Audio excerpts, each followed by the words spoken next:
오늘 성령 강림후 네 번째 주 우리 주님 앞에 예배드리게 오신 여러분들을 환영합니다. 우리가 주님 앞에 신령과 진정으로 예배하기를 원합니다. 이 시간 성부, 성자, 성령의 이름으로 다 함께 예배하시겠습니다. 조용한 기도 드리시겠습니다. 여호와는 영원히 앉으시며 심판을 위하여 보좌를 준비하셨도다. 여호와여, 주의 이름을 아는 자는 주를 의지하오리니 이는 주를 찾는 자들을 버리지 아니하심이니이다. 너희는 시온에 계신 여호와를 찬송하며 그의 행사를 백성 중에 선포할지어다. 아멘. 우리 다 함께 자리에서 일어나 찬송가 43장 부르시겠습니다.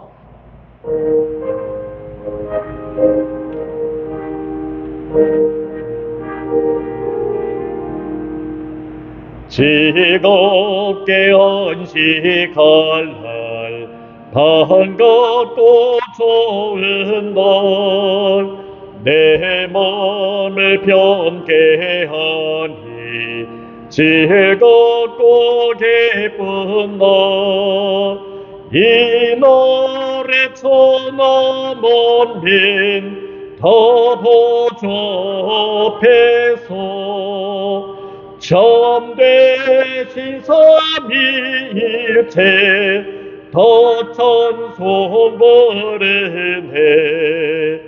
이 날에 하늘에서 새 양식 내리네.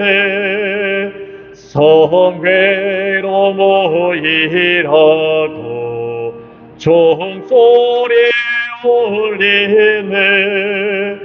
복음의 밝은 빛은 온 세상 빛이며 또 영생 물이 흘러 시원케 하시네. 이 주일 지킴으로 새 은혜 입어서 영원히 지는 곳에 다 올라갑시다. 성부께 찬미하고 성자와 또 성령 참되신 삼위일체 다 찬송 부르세.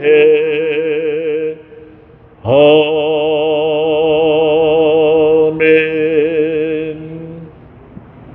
우리 다 함께 사도신경 하심으로써 우리의 신앙을 고백하겠습니다.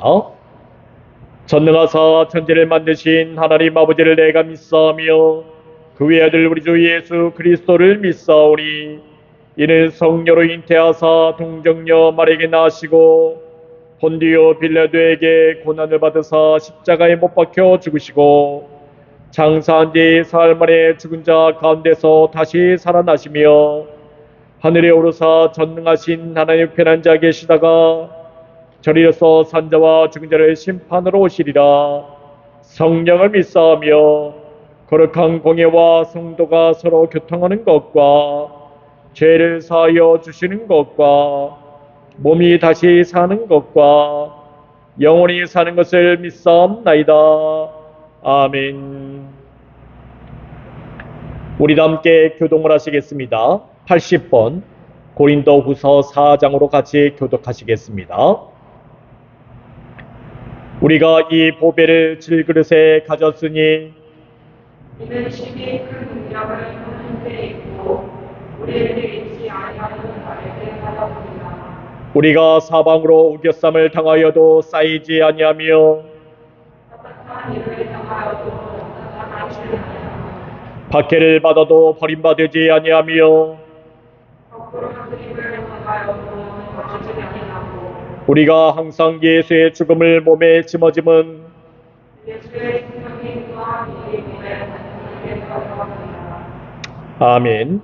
우리 다 함께 찬송가 1장으로 송영하시겠습니다.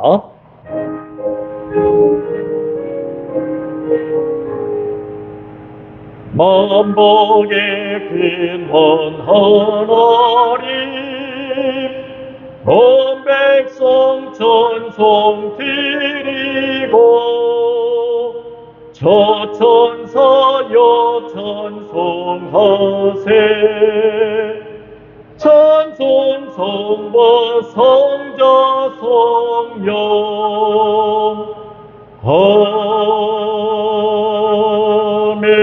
아멘. 자리에 앉아주시기 바랍니다. 우리도 함께 주님께서 가르쳐주신 기도 드리시겠습니다. 하늘에 계신 우리 아버지여, 이름이 거룩히 여김을 받으시오며 나라의 임하옵시며 뜻이 하늘에서 이루어진 것 같이 땅에서도 이루어지이다. 오늘날 우리에게 용할 양식을 주옵시고 우리가 우리에게 죄진 자를 사하여 준 것 같이 우리 죄를 사하여 주옵시고 우리를 시험에 들게 하지 마옵시고 다만 악에서 구하옵소서. 대개의 나라와 권세와 영광이 아버지께 영원히 있사옵나이다. 아멘. 성경 말씀 봉독하겠습니다. 누가복음 5장 35절에서 37절까지의 말씀입니다. 누가복음 5장 35절에서 37절까지의 말씀 제가 받도록 봉독하겠습니다. 그러나 그날에 이르러 그들이 신랑을 빼앗기리니 그날에는 금식할 것이니라.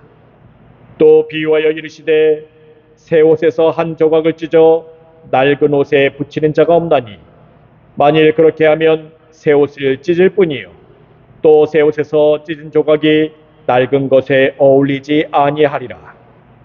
새 포도주를 낡은 가죽 부대에 넣는 자가 없나니 만일 그렇게 하면 새 포도주가 부대를 터뜨려 포도주가 쏟아지고 부대도 못쓰게 되리라.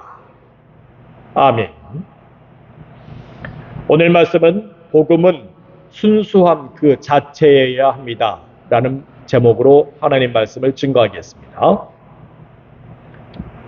서기관들은 죄인들이 회개하고 그리고 그들이 의인이 된 모습을 바라보면서 이제는 더 이상 흠을 잡을 수가 없었습니다.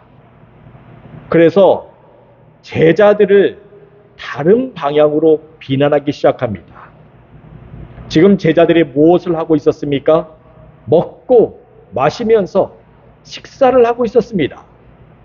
서기관들은 이것에 대해서 비난을 했던 것입니다.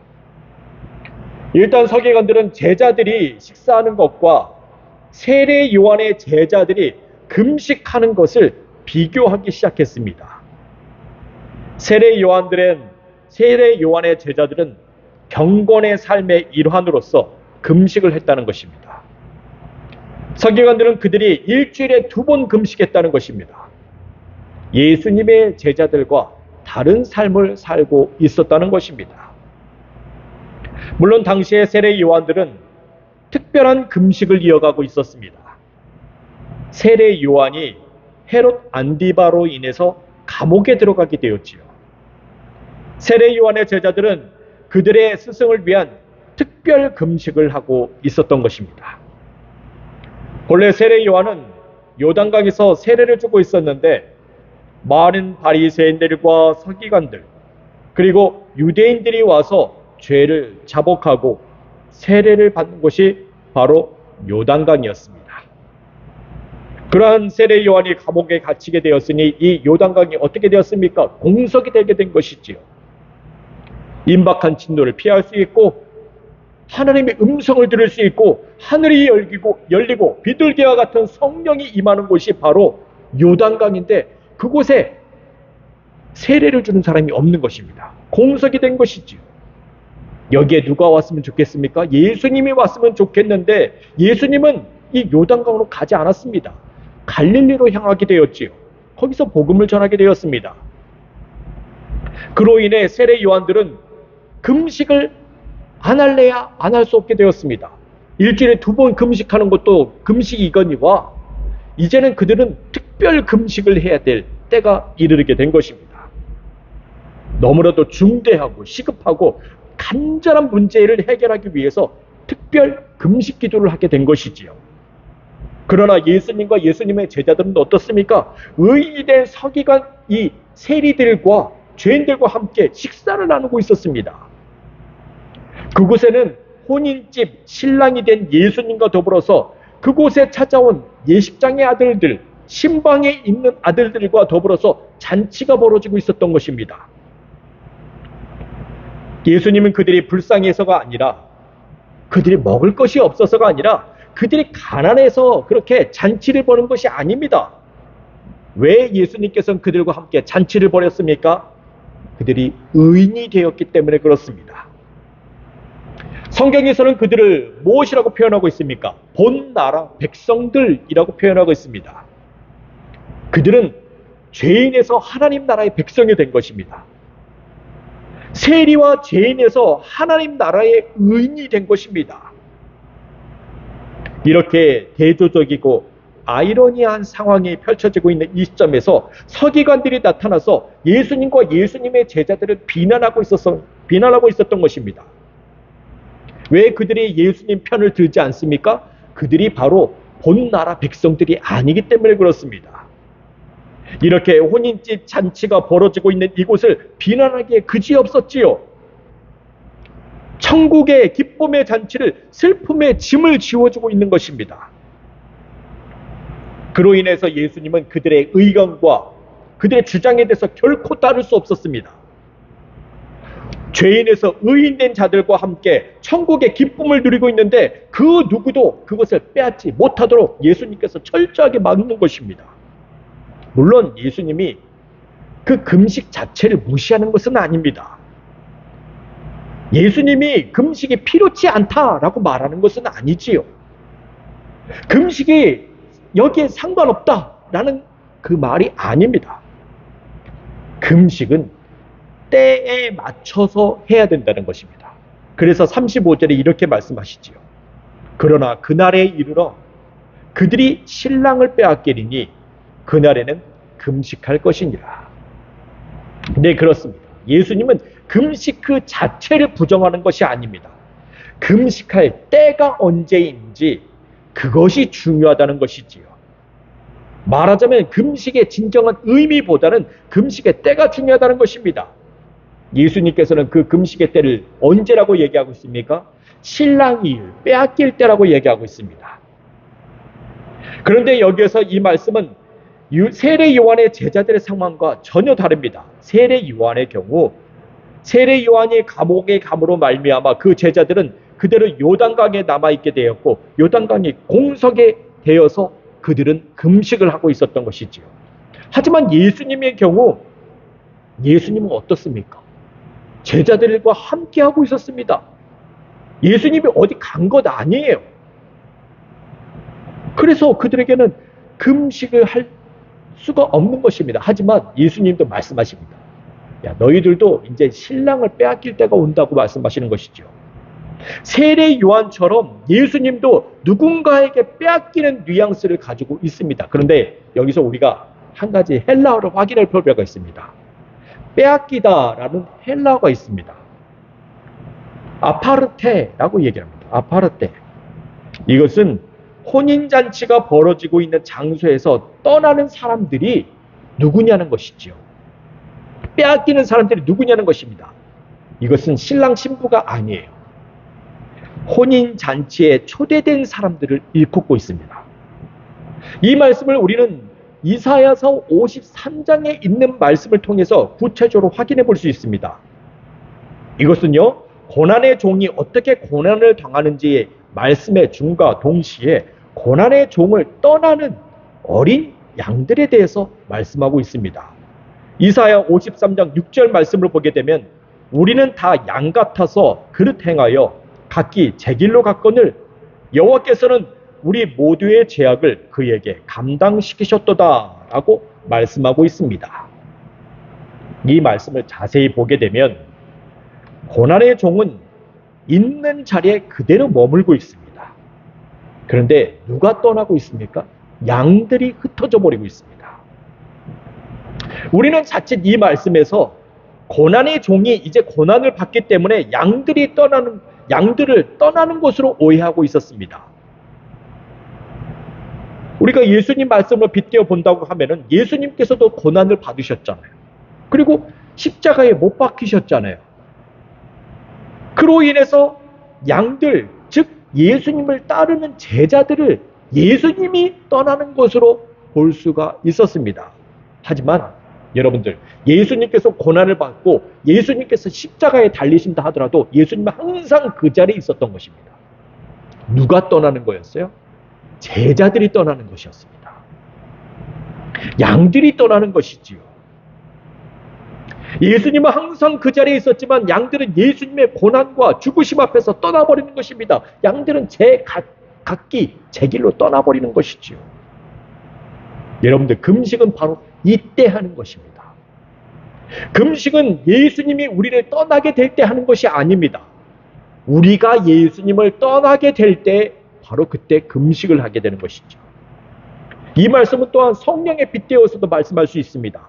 성령께서는 늘 항상 우리와 함께 하십니다. 성령께서는 늘 우리 곁에 계십니다.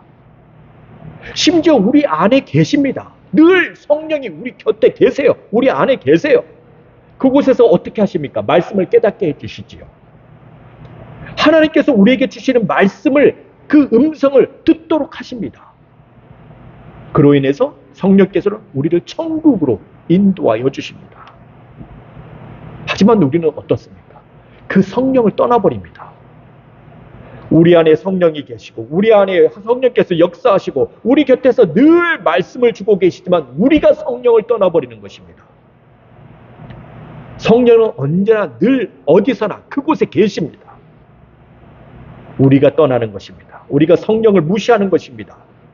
성령께서 우리에게 말씀을 주시지만 그 말씀을 우리는 떠나버립니다. 따르지 않습니다. 마치 멀리 있는 것처럼, 우리가 상관없는 것처럼 성령의 음성을 무시해버립니다. 여러분들, 이때 우리는 금식을 해야 되는 것입니다. 하나님의 말씀과 그 뜻과 진리를 전하시는 그 성령의 역사, 그것을 우리가 떠나버리는 것이지요. 그러면 어떻게 하면 우리가 마음을 돌이킬 수 있을까요? 다시 그 성령의 음성을 들을 수 있을까요? 여러분들 듣고 계세요?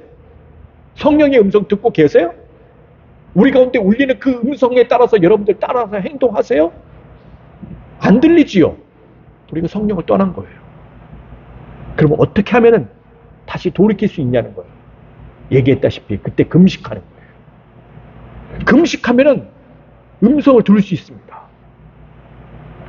금식하면 항상 거기에 계시고 한 번도 우리를 떠나지 아니하시는 성령께로 내가 다시 돌아갈 수가 있어요.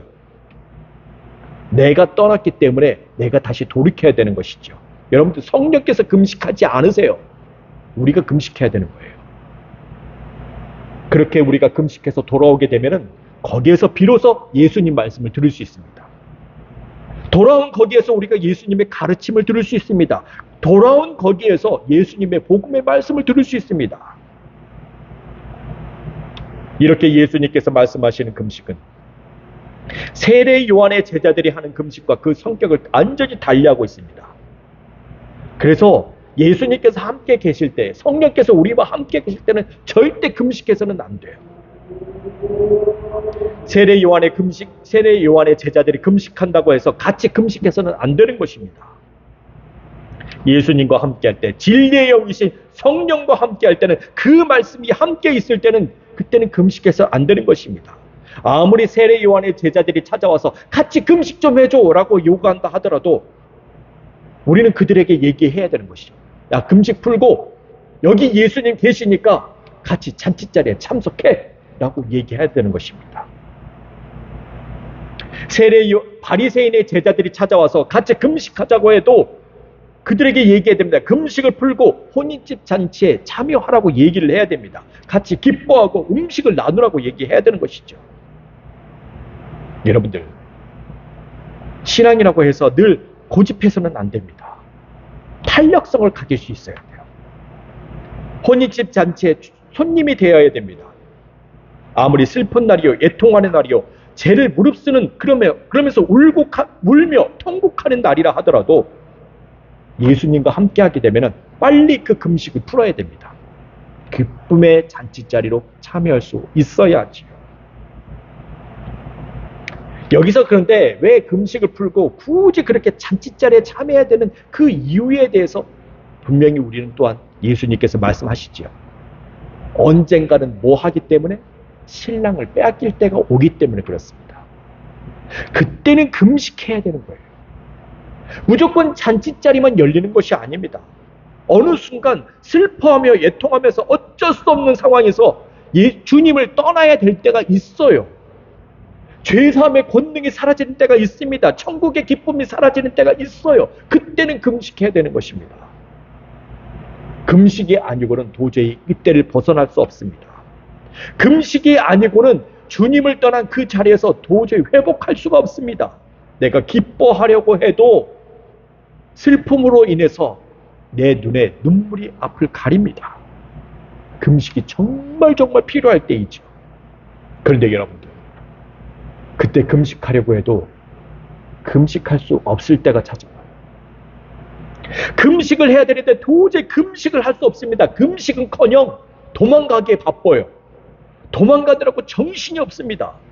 누군가에게 금식을 요청해봤자 그 부탁조차도 할 수 없는 때가 다가오게 돼 있습니다.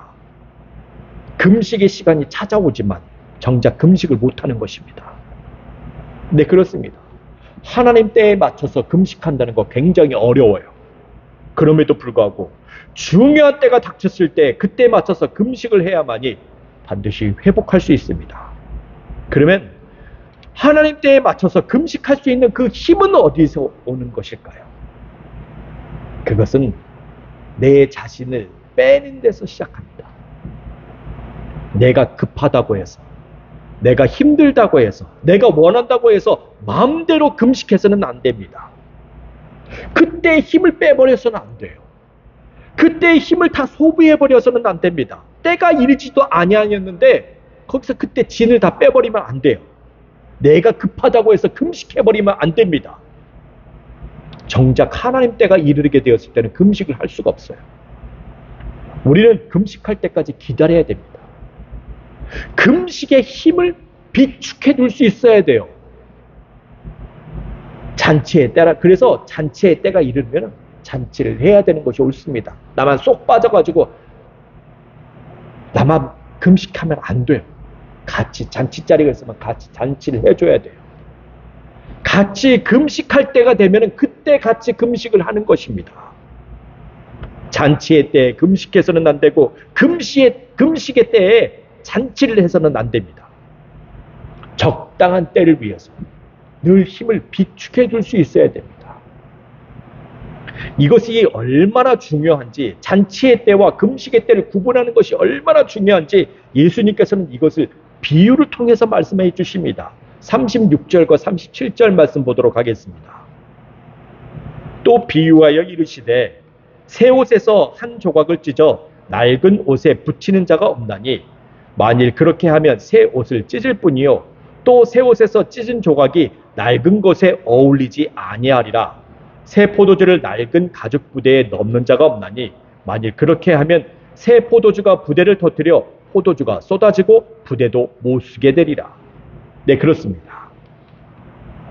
예수님께서는 금식의 때와 잔치의 때를 구분하는 것을 낡은 옷과 새 옷의 비유, 새 포도주와 낡은 가죽 부대의 비유를 통해서 말씀해주고 있습니다. 그런데 우리는 이 말씀을 볼 때 새 옷에서 나온 한 조각과 새 포도주라는 의미를, 이것을 도대체 어느 부분, 잔치의 때를 얘기를 해야 될 것인지 금식의 때를 얘기해야 될 것인지 여기에 대해서 자리매김을 하는 것이 굉장히 중요합니다. 새 옷과 새 포도주를 무조건 잔치자리로 보면 안 돼요. 낡은 옷과 낡은 가죽 부대를 무조건 금식이라고 보아서는 안 됩니다. 우리는 일반적으로 생각할 때 금식이란 오래된 기존의 습관과 같은 것으로 여겼습니다. 그래서 금식을 늘 낡은 옷과 낡은 가죽 부대에 대입시켰지요.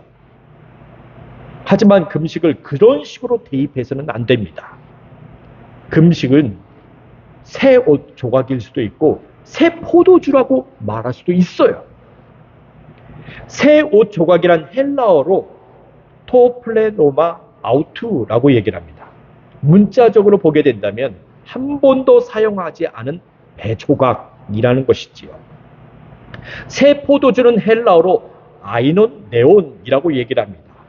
방금 발효가 시작된 포도주를 의미하고 있습니다.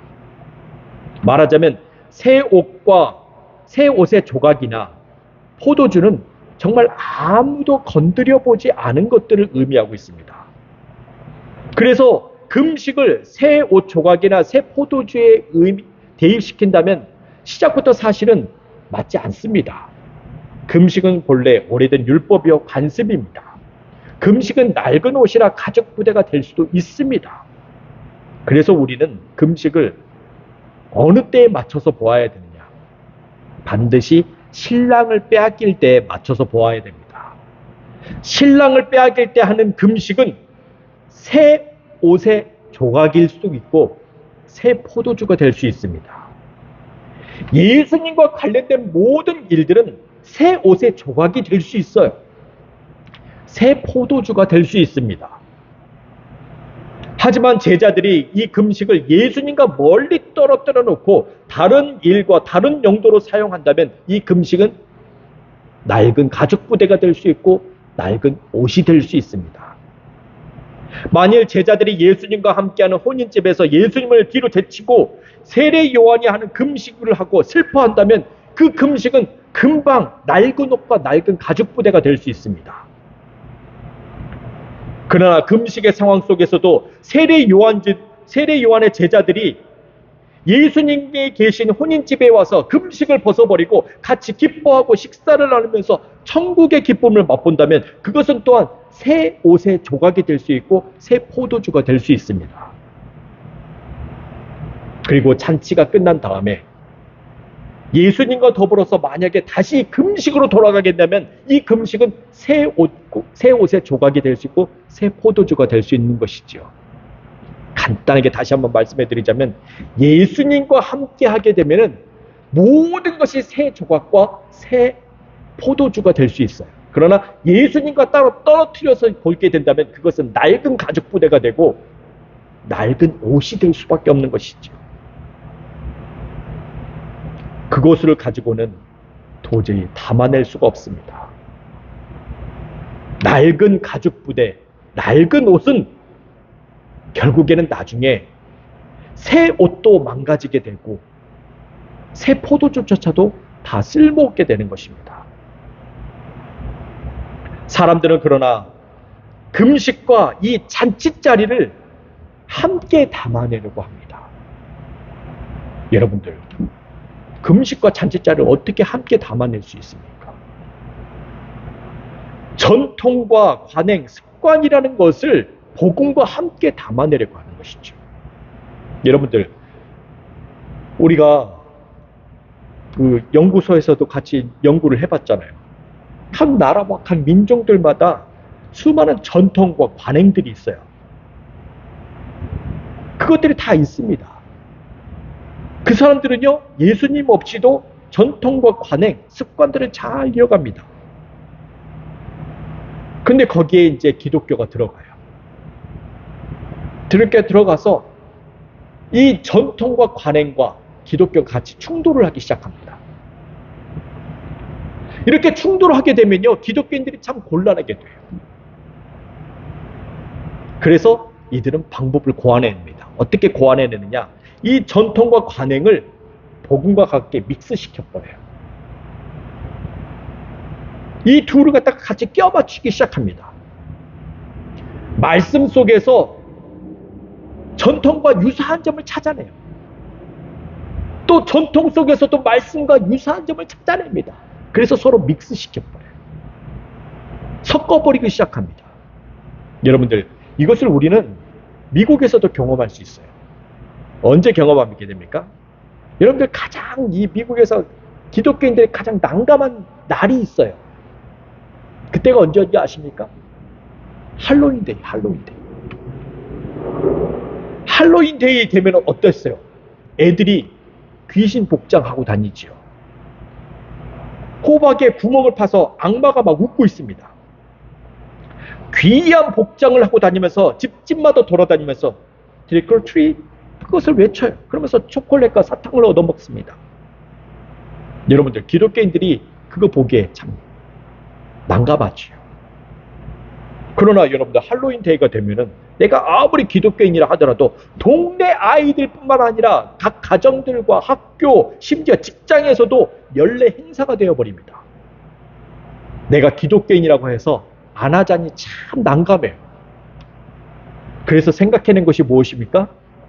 이 할로윈 데이를 교회 안에 끌고 들어오는 거예요. 할로윈 데이를 갖다 교회에서 행사를 해버리는 것입니다. 밖에 나가지 않으면 된다는 거예요.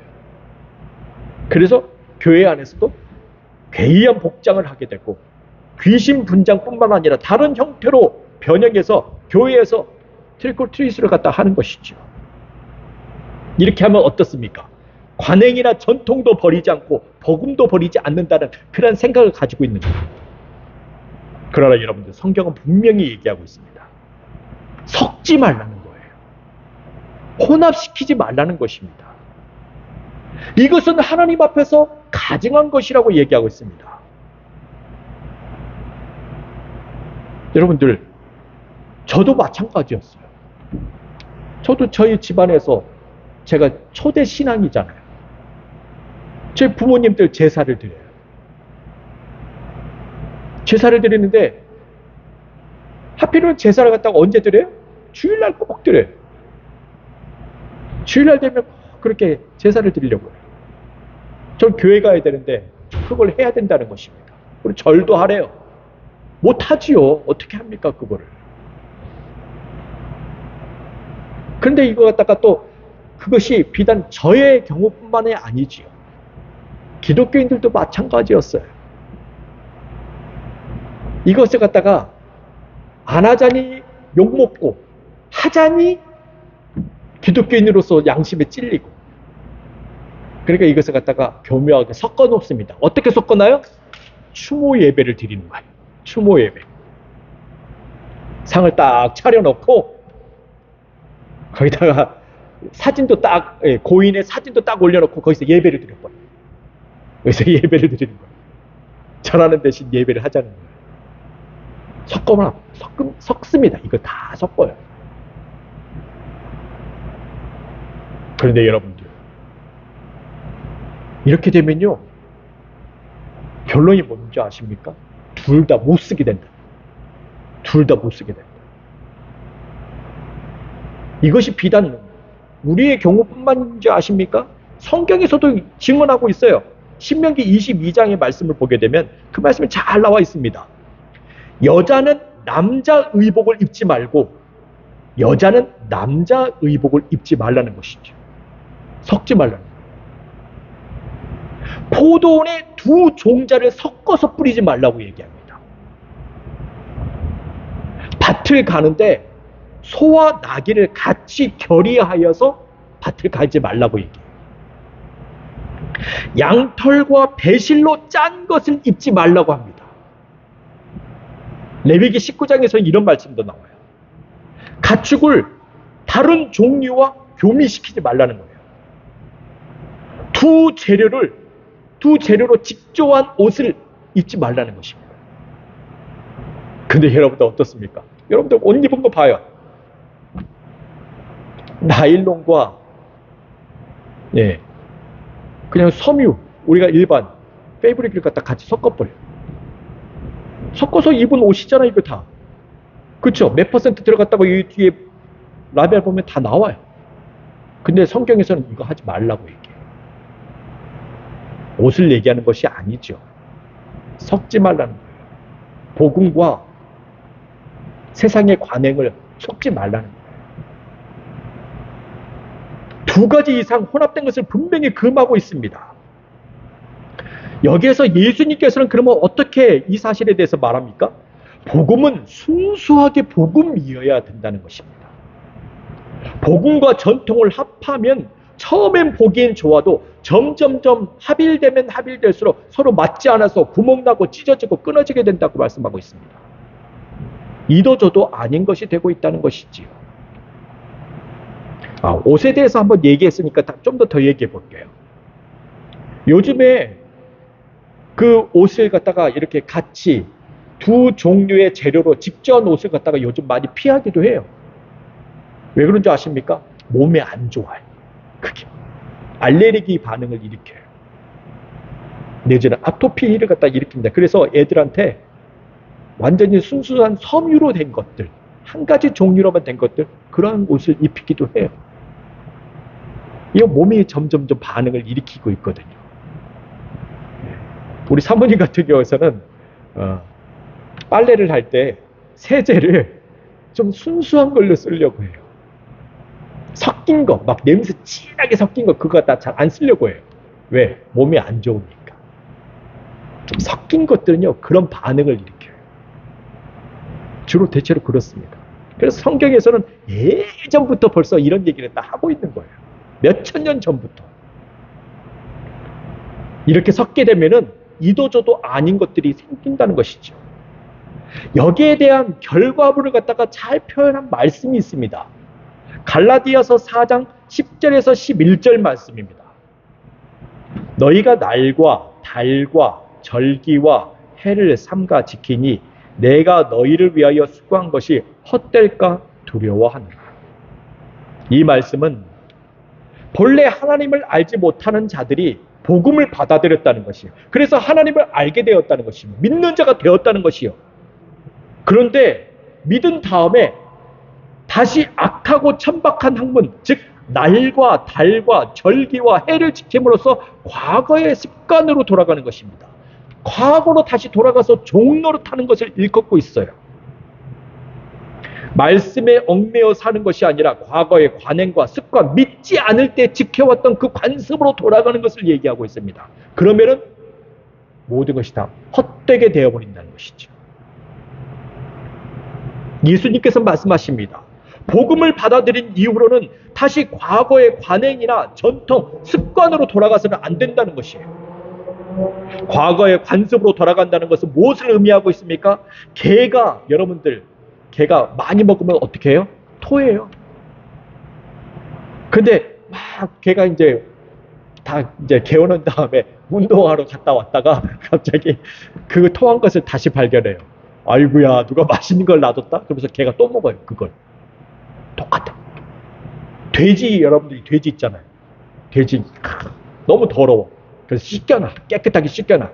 돼지가 그러면 어떻게 해요? 다시 더러운 곳으로 또 들어가요. 그래서 몸을 갖다 또 더럽게 만들어요. 성경에서는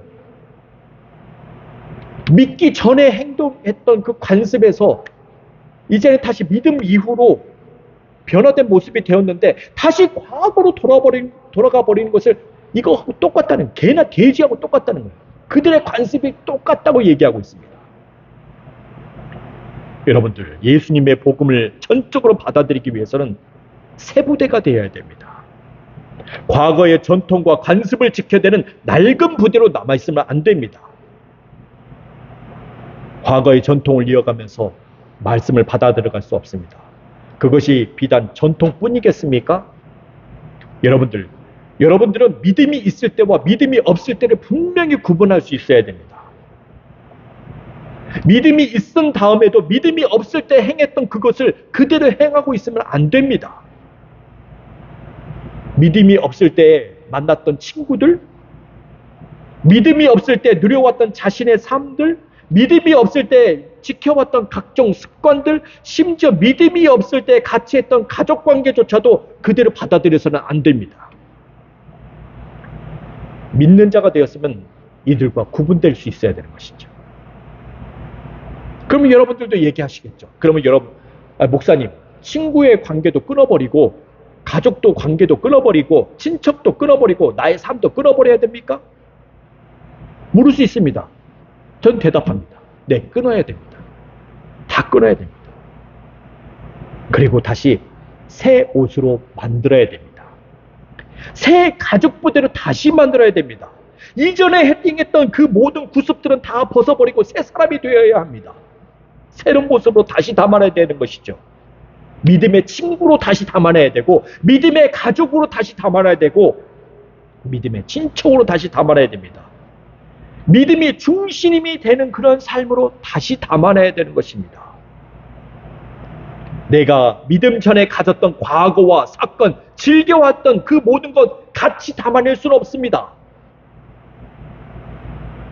여러분들, 저 같은 경우도 마찬가지였어요.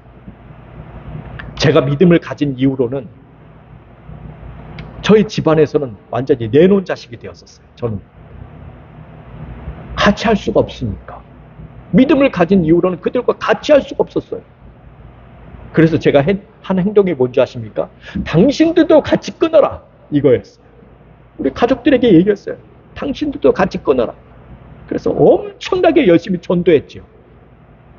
그래서 어머니는 15년 만에 전도가 되었고 아버지는 25년 만에 전도가 되었어요. 그들도 이제 같이 끊게 되는 거죠. 아버지는 그런데 계속 제사를 지내고 싶어갖고 견딜 수가 없는 거예요. 근데 계속해서 복음을 담아내기 위해서 얘기하니까 결국 제사를 끊어내더라고요. 과거의 구습들을 다 끊어내더라고요. 아버지 세례받고 집사님 되고 지금은 하늘나라로 가셨지만 그렇습니다. 끊어내야 복음을 진짜로 받아낼 수가 있어요. 이것은 심지어 기독교적인 관행도 마찬가지입니다. 아무리 기독교적 전통이고 관행이어도 새 포도주와 같은 복음의 말씀과 계시에 대해서 이것이 같이 부딪혀요. 그러면 단호하게 여러분들 기독교적인 관행조차도 끊어내버릴 수 있어야 돼요. 그것을 거부할 수 있어야 됩니다. 그런데 여러분들, 이것을 같이 집어넣은 단체가 있어요. 기독교와 자기네들이 지켜왔던 관행들을 같이 집어넣은 단체가 있습니다. 그들이 누군지 아십니까? 메시아닉 주예요. 메시아닉 주. 이 사람들은요, 유대인들이에요. 유대인들인데 기독교를 받아들였습니다. 예수님을 받아들인 거예요. 그런데 이 사람들이 받아들이긴 했지만 무엇을 해요? 안식일도 지켜요. 절기도 지켜요. 음식도 코셔만 먹어요. 구약의 율법을 모두 지켜가면서 예수님을 메시아로 인정하고 있습니다. 여러분들, 그것을 지키니까 이들이 잘못된 기독론을 가지고 있어요. 뭐예요? 삼위일체 부정이에요. 기독론에 대해서도 부정합니다. 유대교라는 전통에다가 기독교 신앙을 접목시키려고 하니까 결국에는 이도저도 안 되는 거예요. 기독교를 접목시켰으면, 예수님을 믿었으면 과거의 유대교적 전통을 다 버려야 돼요. 새롭게 가야 돼요. 새 부대에 담아둬야 돼요. 근데 같이 새 포도주를 낡은 부대에다가 담으려고 하니까 둘 다 보존되지 못하는 것입니다. 그래서 이들이 맨날 추구하는 것은 뭐예요? 종말론적인 기독교예요. 종말론. 이들이 그래서 그렇게 그쪽으로 나가는 거예요. 자꾸. 여러분들, 복음은 순수해야 됩니다. 복음은 어떤 전통과 율법이나 어떤 학문과 가치관과 같이 섞어서는 안 됩니다. 둘이 섞는 순간 찢어집니다. 터집니다. 버리게 됩니다. 우리는 순수한 복음에 순종해야 되는 것이죠. 그 복음을 담아내는 우리는 새 옷과 새 가죽 부대가 되어야 됩니다. 그래야 할 때 여러분들 가운데 진정한 복음이 되게 되고, 그 복음의 자리에서 여러분들 영생의 자리로 나아가게 될 줄 믿습니다. 기도하겠습니다. 주님,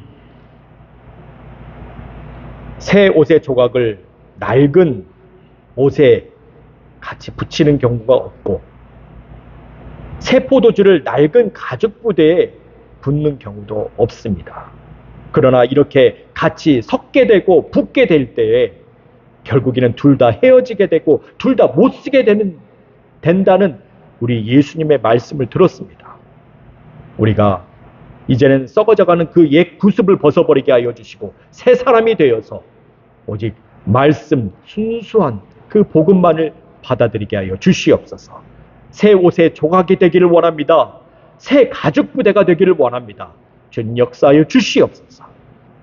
예수 그리스도의 이름으로 기도합니다. 아멘. 우리 함께 찬송가 383장 1절 부르면서 주님 앞에 봉헌하시겠습니다.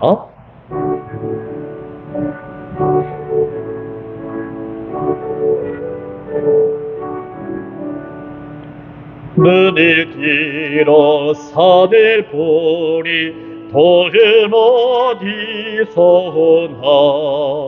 천지지은 주 하나님 나를 도와주시네.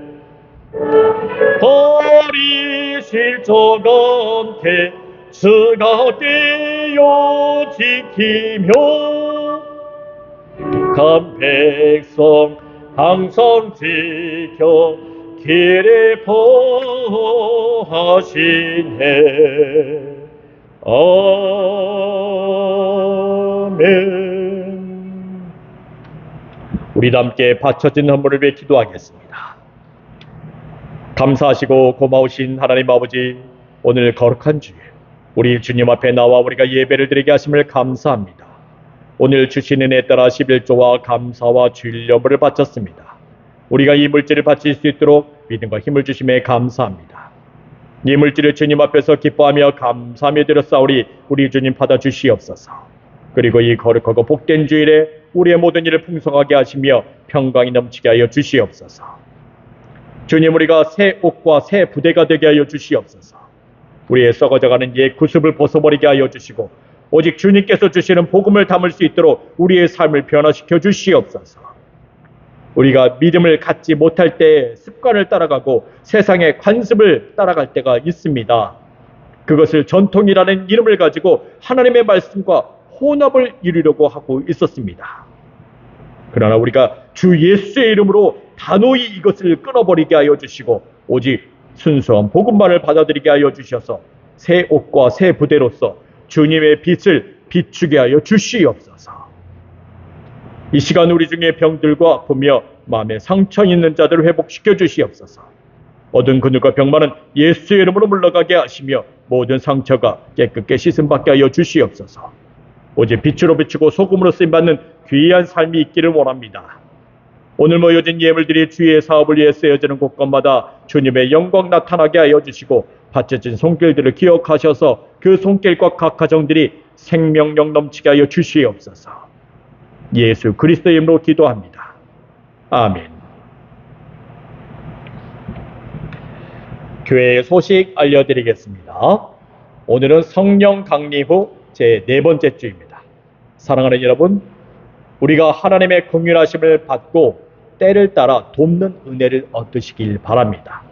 그 은혜를 얻기 위해 은혜의 보좌 앞에 담대히 나아가시는 여러분들이 되시길 소원합니다. 방학 동안 우리 교회에서 열심히 예배하던 성서인 학생이 이제 집으로 돌아가게 됩니다. 앞으로 하나님의 자녀로서 늘 모범이 되며 선한 영향력을 끼치고 하나님 앞에 영광을 돌리는 그러한 삶이 되시길 주의 이름으로 축원드리겠습니다.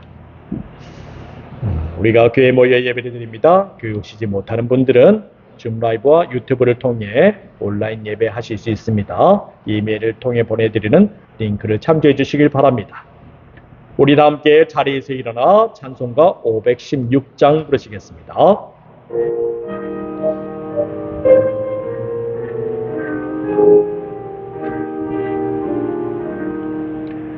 옳은 길 따르라 위의 길을 세계 만민의 은기 이 길 따라서 살기를 온 세계에 전하세 남 백성이 나갈 길 어두운 밤 지나고 동튼다 환한 빛 보아라 저 빛 주 예수의 나라 이 땅에 호도겠네 호겠네 주 예수 따르라 승리의 주 세계 만민이 나갈 길과 진리요 참 생명 내 장검을 부수고 다 따르라 화평원 어두운 밤 지나고 동튼다 환함에 보아라 저 빛 주 예수의 나라 이 땅에 보도겠네 오겠네 놀라운 이 소식 알리어라 세계 만민을 구하려 내 주 예수를 보내신 참 사랑의 하나님 만 백성이 따를 길 어둠 밤 지나고 동뜬다 환한 빛 보아라 저 빛 주 예수의 나라 이 땅에 곧 오겠네 오겠네 고난길 헤치고 찾아온 길 한 백성을 구한 길 모두 나와서 믿으면 온 세상이 마침내 이 진리에 살겠네 어둠 밤 지나고 동뜬다 환한 빛 보아라 저 빛 주 예수의 나라 이 땅에 곧 오겠네 오겠네 우리 함께 기도하겠습니다.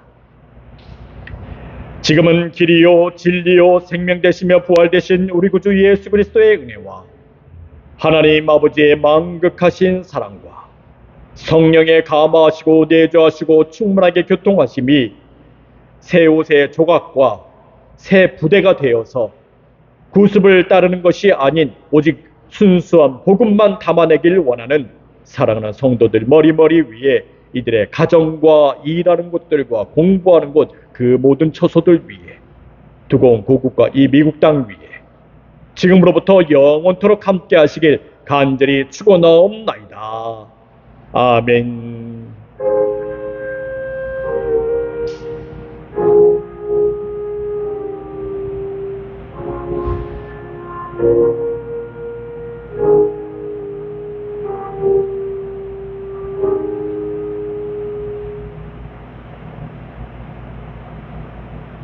감사합니다. 예배 마쳤습니다.